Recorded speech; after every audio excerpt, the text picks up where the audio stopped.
Thanks to an abundance of technologies and other people, we can easily pinpoint our exact locations. On this day and age, it's hard to get truly lost, though there are still some not so Wi-Fi rich corners of the earth where things like Google Maps aren't practical. Take, for example, rural Siberia.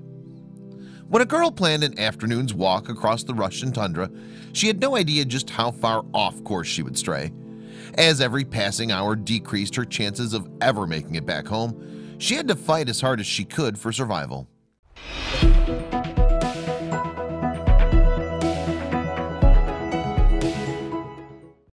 Though she was 15 years old, Svetlana Evai lived her entire life in Gaidan Peninsula, a frigid place in northern Siberia. Svetlana dreamed of a life outside of the continuous routine with her family. Like many others, she and her family herded reindeer to make a living. Though not the most exciting profession, shepherding instilled Svetlana with a deep confidence when it came to navigating Siberia's rough terrain. While she was stuck at home, Svetlana wished she were with her brother. He spent the summer at a different camp some distance away, presumably living it up and having all the fun Svetlana wasn't allowed to have. But of course he wasn't that far away, just 4 miles. Svetlana figured she could make that journey in no time at all, and that whatever her brother was up to had to be more exciting than sitting around with her family and some reindeer. So Svetlana set off to visit her brother. She'd traveled alone and without any kind of navigation aids, but she wasn't worried. She knew the terrain like the back of her hand, so surely going a bit further wouldn't pose a problem.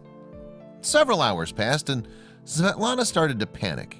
She should have made it to her brother by now, and yet she stood in the middle of the wilderness with no people or buildings in sight.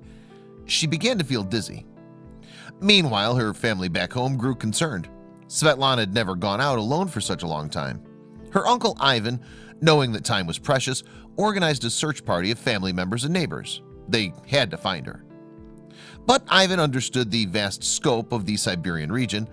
They could surmise the rough direction in which Svetlana had headed, but that knowledge only went so far. She could have gotten lost and switched to any other heading. And that was precisely what had happened. After a rough night out on the tundra, Svetlana couldn't make heads or tails of where she was. Before she could head back home, however, another issue pressed on her mind: survival. Svetlana felt certain help was on the way, but realized it could be quite a while until anyone arrived. With a bit of luck, she located some cloudberries. They were half frozen and unripe, but they were food. As more time passed, Svetlana kept moving. She continuously looked over her shoulder, for she knew dangerous beasts lived out in the tundra. Arctic wolves would usually go after stray reindeer, but they'd gladly accept a lost girl as their meal.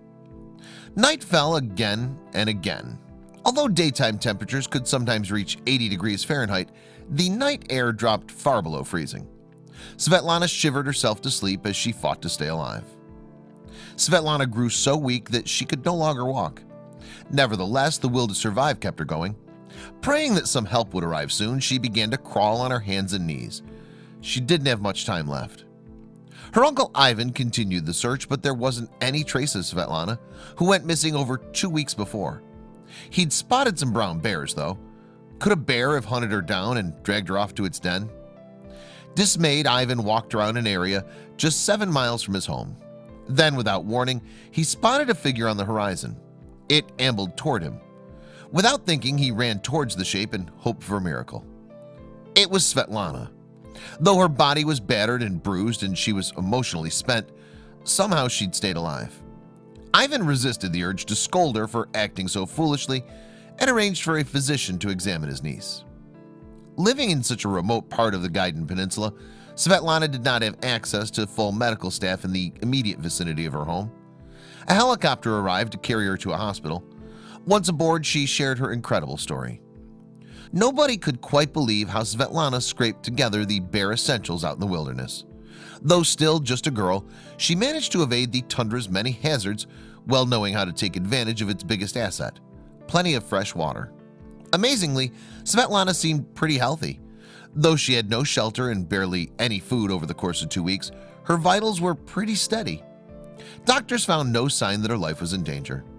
But just as a precaution, Svetlana's family kept her in the hospital at Tazovsky to fully recuperate. They gave thanks that she survived such an ordeal and hoped that after her harrowing adventure, Svetlana wouldn't mind spending time at home again.